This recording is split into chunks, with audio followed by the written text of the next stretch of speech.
सम्मानित मंच और यहाँ डैश पर बैठे हमारे सबसे पहले तो आदरणीय बड़े भाई, मैं डॉक्टर सुरेंद्र पाठक जी का सुन रहा था, बहुत अच्छा उनका संबोधन रहा। साथ में यहाँ डैश पर बैठे रिस्पेक्टेड मैन अजीत भाई साहब हैं और सभी लोगों का मैं सम्मान करता हूँ। आज मुझे जो बोलने का मौका मिला है वो है लाल बहादुर शास्त्री के ऊपर।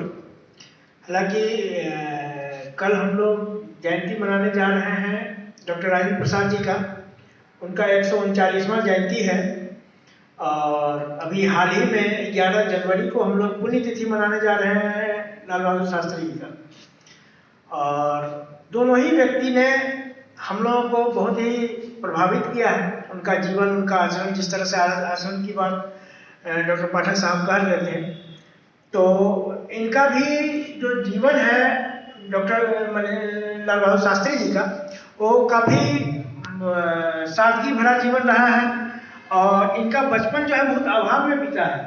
लेकिन इसके बावजूद इन्होंने जो अपना अब 1.5 साल की अवस्था में पिताजी के चले जाने के बाद गांव में रहने वाले स्त्री किस तरह से इनकी माता इनको पालती हैं और उसके बाद इतनी अच्छी शिक्षा ग्रहण करते हैं, ये इतना अच्छा इनको संस्कार मिला, जिसका कि बाद में हम लोगों ने देखा। हमारे जब ये दूसरे देश के प्रधानमंत्री बने, उससे पहले देश के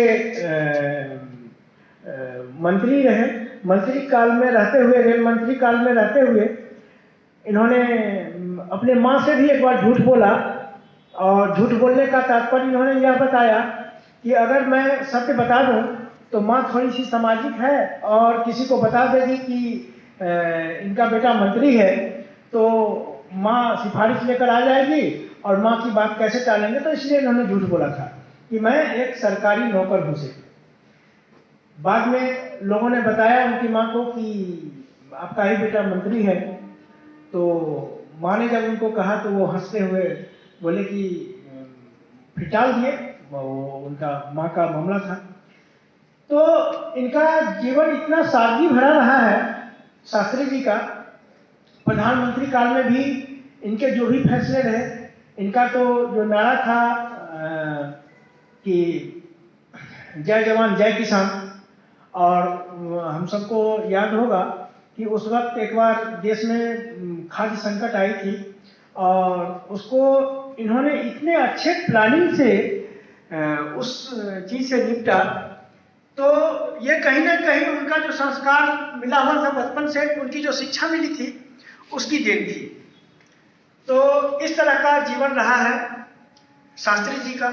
हम सब और भी पहले से भी परिचित रहे हैं शास्त्री जी के जीवन से और इसलिए हम ज़्यादा समय आप लोगों का न लेते हुए विराम चाहेंगे और अपने वाणी को विराम देंगे।